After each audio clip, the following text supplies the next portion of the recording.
जितने भी English learners हैं यानी कि जितने भी इंग्लिश सीखने वाले हैं उन सभी को यही कन्फ्यूजन रहता है कि वो इंग्लिश सीखने की शुरुआत कहाँ से करें और वो बिल्कुल बेसिक से इंग्लिश सीखना चाहते हैं। तो आज मैं आपको बिल्कुल बेसिक से इंग्लिश सिखाऊंगी, वो भी स्टोरी के जरिए। आप स्टोरी के जरिए बहुत ही आसान तरीके से इंग्लिश बिल्कुल बेसिक से सीख सकते हैं और पढ़ना लिखना बोलना जो भी आप सीखना चाहते हैं, इंग्लिश पढ़ना सीखना चाहते हैं, बोलना या फिर लिखना, सारी चीज़ें आप स्टोरी के जरिए बहुत ही आसान तरीके से सीख सकते हैं, जो कि आज मैं आपको सिखाने वाली हूँ। तो देखिए, सबसे पहले देखते हैं कि स्टोरी का टाइटल क्या है। तो देखिए, does the shock know. Does का मतलब हो गया क्या, ठीक है। शॉक का मतलब होता है कुत्ता। अब आपको पता हो कि कुत्ता का, डॉग को हम यानी कि कुत्ता को तो इंग्लिश में हम डॉग बोलते हैं, लेकिन यहाँ पे शॉक दिया है, ठीक है। इसका मतलब भी है कुत्ता। नो मतलब कि जानता है, ठीक है। ये एक पूरा का पूरा एक सेंटेंस है, ठीक है। डज द शॉक नो यानी कि क्या कुत्ता जानता है, या फिर क्या कुत्ता को पता है, ये भी हो सकता है, ठीक है। या फिर क्या कुत्ता जानता है। ये जो सेंटेंस है ये प्रेजेंट इंडेफिनिट का सेंटेंस है, इंट्रोगेटिव सेंटेंस है, ठीक है। डज द शॉक नो यानी कि क्या कुत्ता जानता है। तो ये स्टोरी का टाइटल है। चलिए अब स्टोरी देखते हैं कि क्या है। तो सबसे पहले केवल इंग्लिश के सेंटेंसेस को रीड करेंगे, फिर मैं इसकी हिंदी मीनिंग के साथ आपको बताऊंगी। क्योंकि देखिए, केवल इंग्लिश को रीडिंग करने से, इंग्लिश के सेंटेंसेस को रीडिंग करने से आपकी रीडिंग की जो हैबिट है वो बढ़ेगी।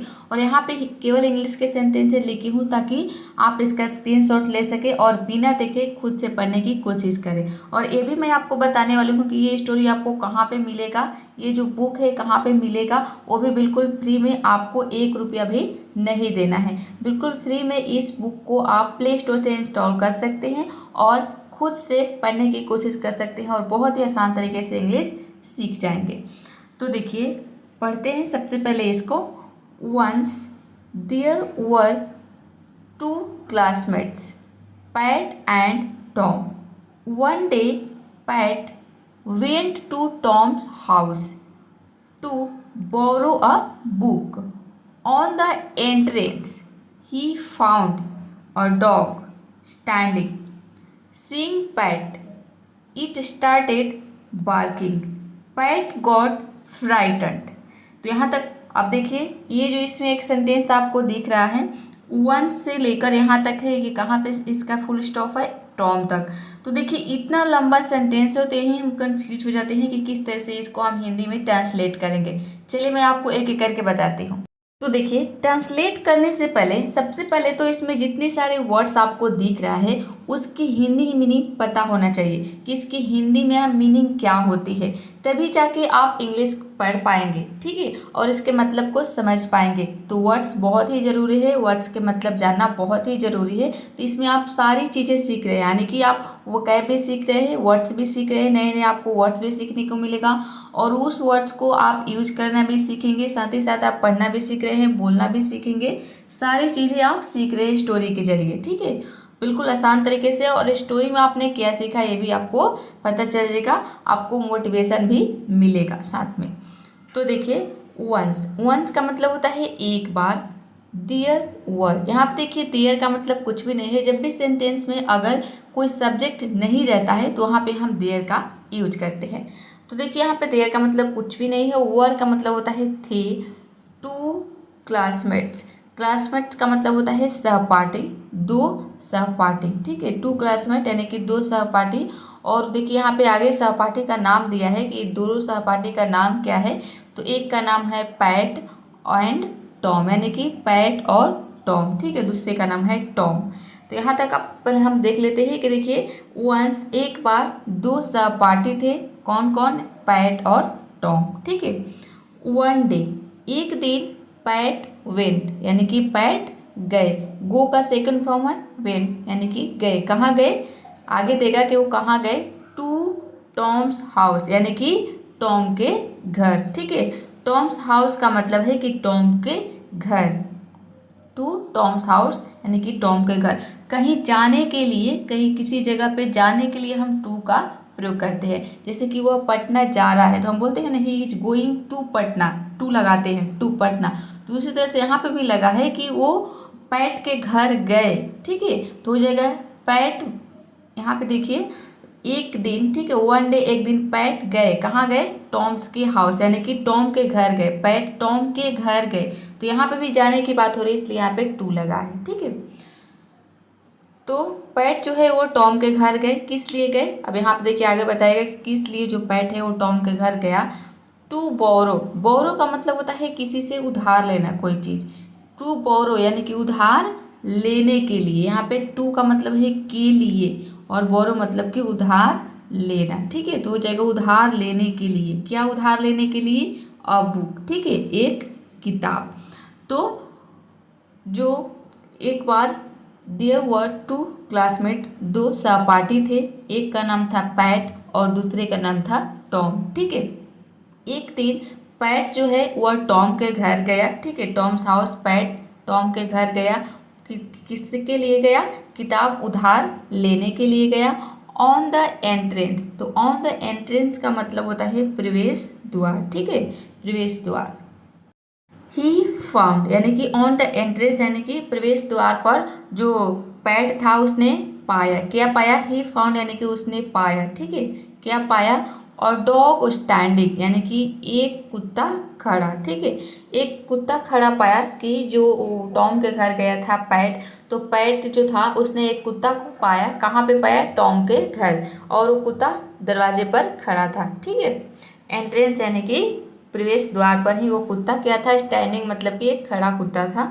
तो किसने देखा, टॉम ने देखा, पैट जो है वह टॉम के घर गया था तो पैट ने देखा, ठीक है, पैट ने देखा उस कुत्ते को।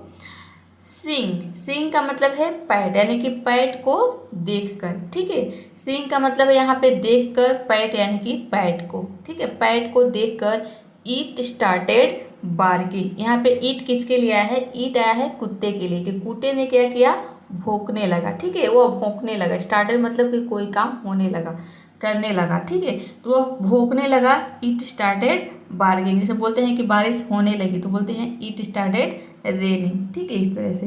तो यहाँ पे भी है इट स्टार्टेड बार्किंग यानी कि वह भौंकने लगा, ठीक है। पैट गॉट फ्राइटन यानी कि जो पैट था वह डर गया, पैट टॉम के घर गया था तो उसने क्या देखा कि एक कुत्ता देखा दरवाजे पर खड़ा था, तो कुत्ता ने पैट को देखकर भौंकने लगा, ठीक है। चलिए आगे देखते हैं, यहाँ तक आप समझ रहे होंगे कि दो फ्रेंड थे, एक का, दोनों का नाम क्या था, एक का पैट नाम था और दूसरा का टॉम था। तो टॉम के घर पे गया था कौन, पैट गया था, तो पैट ने क्या देखा, एक दरवाजे पर कुत्ता देखा प्रवेश द्वार पर, और वो जो कुत्ता था वो पैट को देखकर क्या करने लगा, भौंकने लगा। तो ऐसे में पैट हो क्या हो गया, डर हो गया, वह डर गया, ठीक है, फ्राइटेन तक आप समझ रहे हैं। चलिए अब फिर से रीडिंग करेंगे, इसके बाद इसकी हिंदी मीनिंग को समझेंगे। Tom came running and held his dog, PAT was still breathing heavily. At this, Tom said, "Pet dogs who bark never bite." Pat said, "You and I know this proverb, but this dog doesn't know." Both the friends laughed heavily. ठीक है, चलिए अब इसका कहने का मतलब क्या है समझते हैं। तो देखिए यहाँ पे है टॉम केम, ठीक है, तो आप जब भी रीडिंग करेंगे तो आपको एक एक वर्ड पे ध्यान देना है, ठीक है, आपको इतने लंबे सेंटेंस को देखकर कंफ्यूज नहीं होना है, ठीक है, अपने दिमाग पर जोर नहीं देना है, आपको आराम आराम से पढ़ना है, ठीक है, आराम आराम से इसकी हिंदी मीनिंग को निकालना है। सबसे पहले आपको पहले वाले वर्ड पर ध्यान देना है, इसके बाद वाले वर्ड पर ध्यान नहीं देना है कि इसके आगे क्या है। तो सबसे पहले यहाँ पे देखिए क्या लिखा है, टॉम लिखा है, आराम आराम से आपको ध्यान देना है, ठीक है।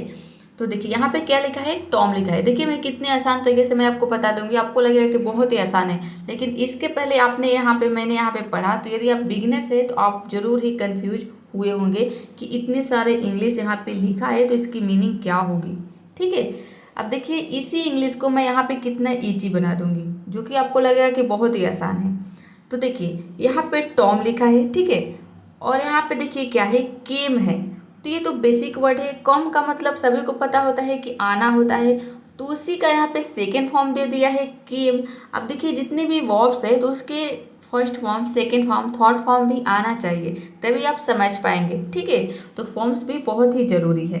जो कि मैंने ऑलरेडी बता दिया है कि आप वर्ब के फॉर्म्स को कैसे याद कर सकते हो, वो भी ट्रिक के साथ मैंने आपको बताया है। ट्रिक को यदि आप सीख लेंगे तो आपके लिए वर्ब के फॉर्म्स को याद करना बहुत ही ईजी हो जाएगा। तो उस वीडियो को यदि आप देखना चाहते हैं, वर्ब के फॉर्म्स को यदि बिल्कुल ही ईजी तरीके से टिप्स और ट्रिक्स के साथ याद करना चाहते हैं, तो यहाँ पे आई बटन पे आप क्लिक करके इस वीडियो को देख सकते हैं। यहाँ पे मैं आई बटन पे दे दी हूँ, इस पर आप क्लिक करके वर्ब के फॉर्म्स को बहुत ही आसान तरीके से आप लर्न कर सकते हैं, जो कि बहुत ही ज़रूरी है यदि आप इंग्लिश सीखना चाहते हैं तो। ठीक है, तो कम का सेकेंड फॉर्म है केम, तो टॉम केम, इसका मतलब है कि टॉम आए। अब देखिए कुत्ता जो है वह पैट को देखकर भौंकने लगा, तो जाहिर सी बात है कि टॉम आएगा। ठीक है, तो टॉम आए, कहाँ आए? रनिंग। कैसे आए? दौड़ते हुए। रनिंग का मतलब है यहाँ पे कि दौड़ते हुए, टॉम जो है वह दौड़ते हुए आए। एंड का मतलब है और। ठीक है, हेल्ड और पकड़ लिया। ठीक है, और हेल्ड हीज डॉग यानी कि अपने कुत्ते को। पैट जो है वह दौड़कर आए, ठीक है, दौड़ते हुए आए और उसने अपने कुत्ते को पकड़ लिया। अब देखिए होल्ड का मतलब होता है पकड़ना, यहाँ पे भी होल्ड का सेकेंड फॉर्म दिया है। अब आपको पता ही नहीं है कि होल्ड का सेकेंड फॉर्म क्या होता है, तो आप इसकी मीनिंग को समझ ही नहीं पाएंगे। और जब आप गूगल में सर्च करेंगे कि हेल्ड का मतलब क्या होता है, तो वहाँ पे आपको शो ही नहीं करेगा, क्योंकि ये तो होल्ड का सेकेंड फॉर्म है। जब आप होल्ड फर्स्ट फॉर्म सर्च करेंगे तभी वहाँ पे मतलब दिया रहता है, जैसे कि होल्ड होता है HOLD, होल्ड मतलब पकड़ना होता है। लेकिन ये सेकेंड फॉर्म है तो इसमें आप कंफ्यूज हो जाते हैं। ठीक है, कि ये नया वर्ड ये कहाँ से अवतार ले लिया, ठीक है, नया वर्ड कहाँ से आ गया, यही नहीं समझ पाते स्टूडेंट। तो इसलिए मैं आपको बोला है कि वर्ब के फॉर्म्स को बहुत ही लर्न करना बहुत ही ज़रूरी है। ठीक है, तो आप इसको पहले ज़रूर लर्न करिए। मैंने आपको बता दिया कि वीडियो कहाँ पर मिलेगा। तो देखिए हेल्ड मतलब पकड़ लिया। ठीक है, एंड हेल्ड यानी कि और पकड़ लिया। हीज डॉग यानी कि अपने कुत्ते को। ठीक है, पैट वॉज स्टिल यानी कि पैट, यहाँ पे देखिए इसको पैट पढ़ेंगे। वॉज स्टिल, स्टिल का मतलब है कि अभी भी। ठीक है, वॉज का मतलब यहाँ पे बताऊंगी। पैट जो है वह स्टिल मतलब होता है अभी भी। वॉज ब्रीथिंग यानी कि सांसें ले रहा था। ठीक है, वॉज ब्रीथिंग का मतलब है कि सांसें ले रहा था। ये हो गया आपके पास्ट का कंटिन्यूअस टेंस। ठीक है, पास्ट कंटिन्यूअस टेंस हो गया, कोई भी काम आप पास्ट में कर रहे थे। तो पैट जो है वह तो आ गया, ठीक है, अपने कुत्ते को भी पकड़ लिया, लेकिन अभी भी जो टॉम की सांसें है वह ले रहा था। ठीक है, लंबी सांसें ले रहा था। देखिए यहाँ पे हैविली दिया यानी कि भारी सांसें ले रहा था। ठीक है, यहाँ पे देखिए इस सेंटेंस को मैं एक बार फिर से बता देती हूँ।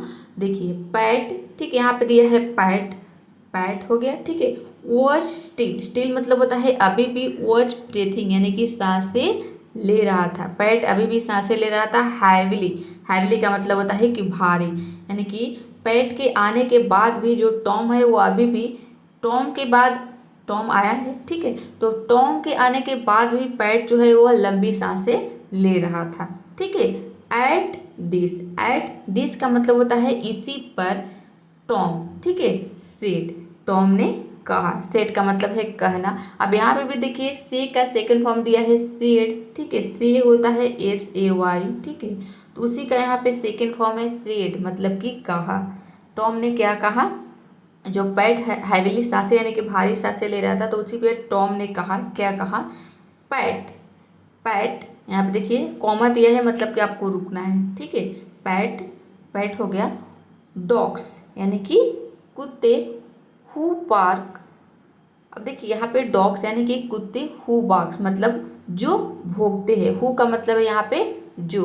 अब देखिए यहाँ पे आप सोचेंगे कि हु का मतलब तो कौन होता है, तो यहाँ पे जो क्यों दिया है? तो देखिए हु का दो मतलब होता है। ठीक है, तो कहीं पे इसका मतलब जो होता है और कहीं पे इसका मतलब कौन होता है।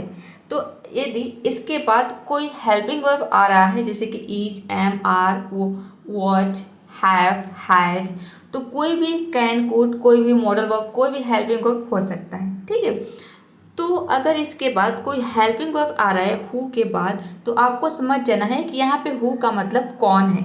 ठीक है, कौन। लेकिन मान लीजिए कि अगर इसके बाद कोई हेल्पिंग वर्ब नहीं आ रहा है, तो आपको समझ जाना है कि यहाँ पे हु का मतलब जो होगा। इसके बाद आपको सब्जेक्ट मिल जाएगा डायरेक्ट, तो आपको समझ जाना है कि इसका मतलब क्या है, जो है। तो हु बार्क यानी कि जो भौंकता है, ठीक है। यहाँ पे देखिए पैट, टॉम ने कहा कि पैट डॉग्स यानी कि कुत्ते जो भौंकता है। अब देखिए आगे दे रहा है, अब देखिए यहाँ पे आगे क्या है, नेवर बाइट यानी कि कभी नहीं काटते, ठीक है। नेवर का मतलब होता है कभी नहीं, बाइट मतलब होता है काटना, तो नेवर बाइट यानी कि कभी नहीं काटते। किसने कहा, टॉम ने कहा, यानी कि जिसने कुत्ता रखा था, ठीक है, उसने पैट से कहा, क्योंकि पैट टॉम के घर पे गया था। तो टॉम ने क्या कहा कि जो कुत्ता भौंकते हैं वो कभी नहीं काटते।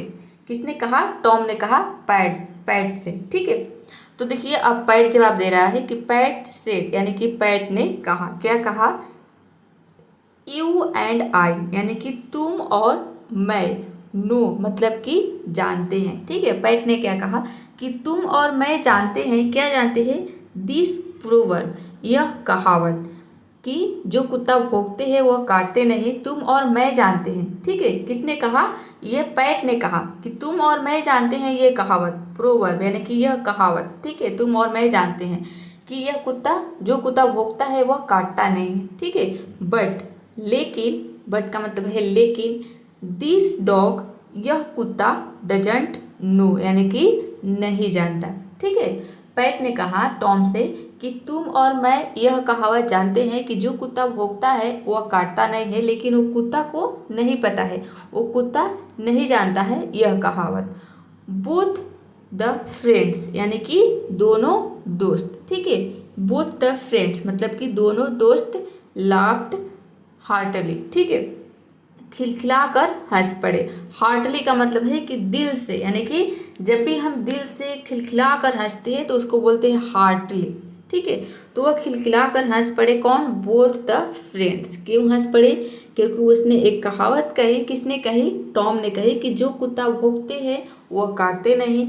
तो इसी पर पैट ने क्या कहा कि तुम और मैं यानी कि तुम्हें और हमें पता है कि यह जो कुत्ता भौंकता है वह काटता नहीं, यह कहावत, लेकिन उस कुत्ते को पता नहीं है, ठीक है, यानी कि वह काट भी सकता है, उसका कहने का यही मतलब है। तो दोनों फ्रेंड्स जो है, दोनों मित्र हंसने लगे। तो आई होप ये स्टोरी आपको समझ में आई होगी। चलिए तो अब मैं आपको बताती हूँ, इसमें आपको बहुत सारे नए वर्ड्स भी सीखने को मिला होगा। आप कैसे वर्ड्स सीखेंगे, तो देखिए यहाँ पे मैंने जो भी वर्ड्स दिया है इसके बाद में इसके मतलब मैंने लिख दिए हैं। देखिए यहाँ पे नेवर बाइट यानी कि कभी नहीं, नेवर का मतलब हो गया कभी नहीं, बाइट यानी कि काटते। यहाँ पे देखिए सेड का मतलब है पैट हो गया, पैट, और सेड यानी कि कहा, ठीक है। यू एंड आई तुम और मैं, यू का मतलब हो गया तुम, एंड यानी कि और, आई मतलब मैं। तो इसके बाद में इसकी मीनिंग क्या होगी, इसके साथ इसके जो हम सेंटेंस हिंदी के सेंटेंस होते हैं वो सारी चीज़ें यहाँ पे देखिए, डजंट नो यानी कि नहीं जानता, ठीक है।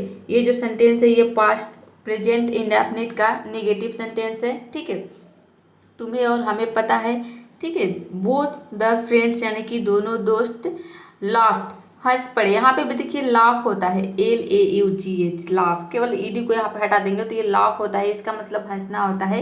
ये भी एक वर्ब है, तो उसी का यहाँ पे सेकेंड फॉर्म दिया है, मतलब कि हंसे, ठीक है, हंस पड़े या फिर हंसे। हार्टली यानी कि खिलखिलाकर, हार्टली का मतलब है यहाँ पे खिलखिलाकर। चलिए अब मैं आपको बताती हूँ कि ये स्टोरी कहाँ पर मिलेगा, वो भी बिल्कुल फ्री में। तो देखिए इसके लिए आपको जाना है प्ले स्टोर में, ठीक है, और यहाँ पे आपको सर्च करना है शॉर्ट स्टोरीज इन इंग्लिश, ठीक है। आप सर्च करेंगे तो इस तरह से आपको दिखेगा। यहाँ पे आप सर्च करेंगे इसको तो देखिए थोड़ा सा आपको स्क्रॉल करना है ऊपर की तरफ, यहाँ पे आपको ये बुक दिख जाएगा, वो भी बिल्कुल फ्री में है, 1 रुपया भी आपको नहीं देना। ये जो बुक है बिल्कुल फ्री है। तो देखिए यहाँ पे आपको दिख जाएगा ये बुक, इसी बुक से मैं स्टोरी पढ़ाती हूँ। आप देख सकते हैं कि यहाँ पे लिखा है शॉर्ट स्टोरीज इन इंग्लिश, इस तरह से आपको बुक दिखेगा। तो सिंपली आपको इस पर क्लिक करना है, और देखिए मैंने पहले से इंस्टॉल कर लिया है, इसलिए यहाँ पे ओपन का ऑप्शन आ रहा है। और आपने इंस्टॉल नहीं किया होगा तो यहाँ पे इंस्टॉल का ऑप्शन आएगा, तो आपको इंस्टॉल कर लेना है। इंस्टॉल करने के बाद आपको भी ओपन का ऑप्शन आने लगेगा, तो यहाँ पे सिंपली ओपन करना है, ठीक है। जब आप इस बुक को ओपन करेंगे तो आपको कुछ इस तरह से दिखेगा। देखिए मैं बैक जाती हूँ, चूँकि मैं पहले से इंस्टॉल करके रखी हूँ इसलिए इस तरह से दिख रहा है। तो यहाँ पे देखिए आपको दिख रहा है शॉर्ट स्टोरीज, ठीक है, 1 सेकेंड। यहाँ पे देखिए शॉर्ट स्टोरीज आपको दिख रहा है और ये सारे स्टोरीज है यहाँ पे दिख रहा है। इसमें देखिए कॉमिकल की स्टोरी है, करेज यानी कि साहस से रिलेटेड है, डिलीजेंस फ्रेंडशिप मित्रता से रिलेटेड है, बहुत सारे स्टोरीज है इसमें। तो अभी मैं आपको कॉमिकल की से स्टोरी पढ़ा रही हूँ, ठीक है। कॉमिकल स्टोरी यहाँ पे देखिए थोड़ा सा ऐड आ गया है, ठीक है। इसमें एड्स भी आता रहेगा जब आप नेक्स्ट स्टेप पे क्लिक करेंगे तो सबसे पहले यहाँ पे मैं ऐड को स्किप कर देती हूँ। यहाँ से ऊपर में आपको दिख जाएगा स्किप का ऑप्शन, स्किप, ठीक है।